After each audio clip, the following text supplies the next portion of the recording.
So Mikel returns to the place he was assistant for 3.5 years under Pep, winning 5 major trophies between 2016 and 19.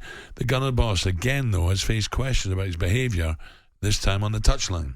I focus in things that I can do better. For sure, there are things that I can do better. Let the referees take the game and be in charge of that. Look myself in the mirror as well sometimes and try to find the right balance.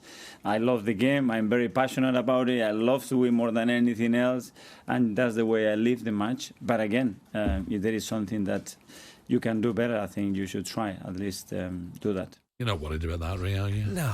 Look, you can go over the line, and you know when to stop sometimes. But he's passionate, as he said. He's been a footballer himself, and he runs around. He's kicking every ball. He wants the best for his team. And I think it comes across to the players now, because you can see the energy they're showing as well on the pitch.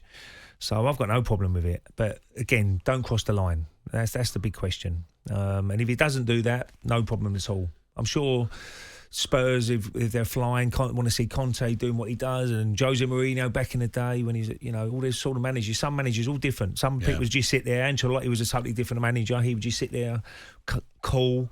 Other managers would be kicking every ball. And Arteta's one of them sort of managers. Now, for more on this, we're joined by former Arsenal midfield all-round good guy, Adrian Clarke.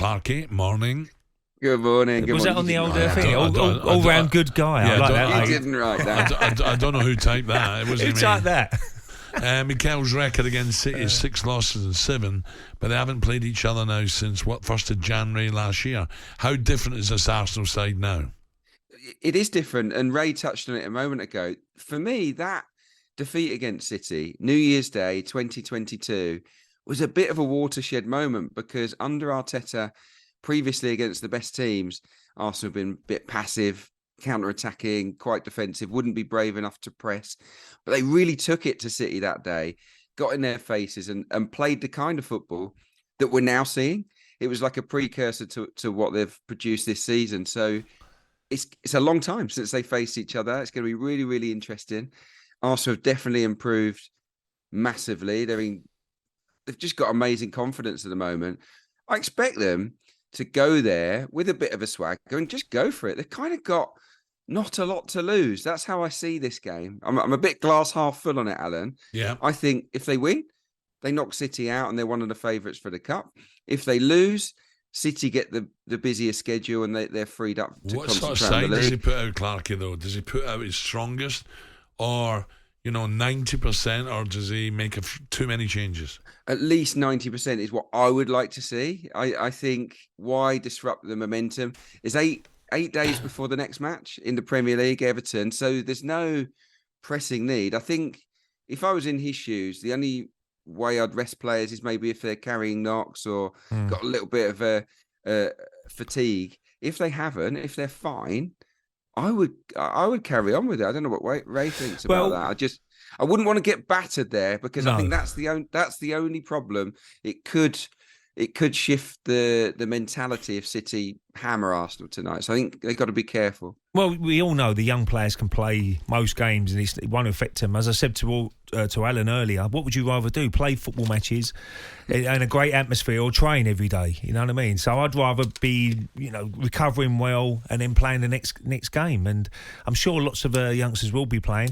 I worry a little bit in the midfield, because over the last few seasons, you've seen Partey get injured. He picks up knocks here and there, and he's been missing for big chunks of the season, which he hasn't done this season. If they played him tonight and he, pulled up, which is an if, of course, but that'd be a worry for me, because I don't think there's a lot of depth in that midfield area if he did get injured. There isn't, no. I mean, Elneny's out for the season, and that's a big drop-off anyway. Sambi Lokonga's struggled a bit, I think, this season when he's had opportunities. Now, they need, I think, to bring someone in this month to be the deputy for Thomas Partey. But look, he could get... The way I would look at it is that he could pull his hamstring in training. In training, of course he can. Yeah, so and Arsenal do not have a good record against City. It's nearly 4 years who does? Since they scored at the Etihad. Right? They haven't scored at the Etihad in nearly 4 years. I think Pep has won 13 of 16 meetings with Arsenal since he became the gaffer.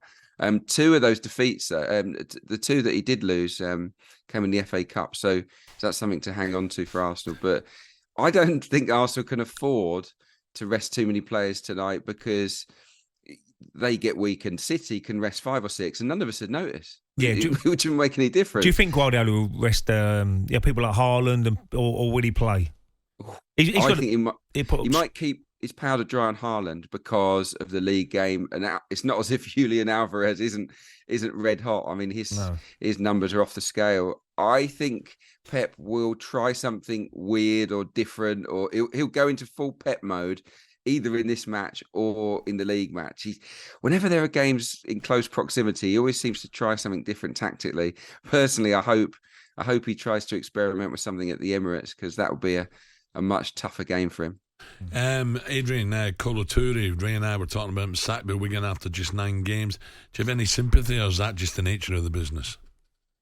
Oh, I have sympathy because it's 9 games, and I don't know how easy it is for anyone to get to change things dramatically over the course of 9 matches. But it went really badly for Kolo, and I feel for him because he had a great job at Leicester, where he was working with Brendan Rodgers. He was learning the game. It was you wouldn't say no job is safe in football, but it was less volatile than being a number one. He's taken the leap, and look, is he going to get another job as a manager now? That's the problem. The first gig as a number one is always the most important. And if you're a rookie boss and it goes wrong, I think the stats tell you that the odds are against you getting another managerial post. So yeah, I feel for him because it's something he's been building up to ever since he retired, and it's gone horribly wrong. So yeah, a bit gutted for Kolo. He's got to start kicking people. That's what he's doing. Yeah, exactly. Adrian, just one quick one, because you follow the EFL for us as well. Can Ipswich knock out Burnley at Portman Road? Oh, it'd be tough. We've seen Burnley. It's not the Burnley you remember, Alan. They're the Man City of the Championship. Vincent Kompany has made them a beautiful footballing team to watch. They are unrecognisable, and they're heading back to the Premier League. They are. They're definitely coming back up. And if they play to their potential, they'll sweep anyone outside of the Premier League at the moment. But it'll be a cracking game because Ipswich are going places as well under Kieran McKenna. I would actually say, Alan, this match, Kieran McKenna against Vincent Kompany, a match-up between 2 of the best new managers in English football. They're both quality, McKenna and Kompany. So this could be the first of a lot of meetings, and I would expect one day they're up against each other in the Premier League, these two, because I think they're the real deal. I hope so. Adrian, enjoy the games, enjoy the weekend. Cheers, thank you. talkSPORT Breakfast with Alan Brazil. Thursday and Friday morning, 6 till 10. On AM, on DAB, via the talkSPORT app and on your smart speaker. talkSPORT.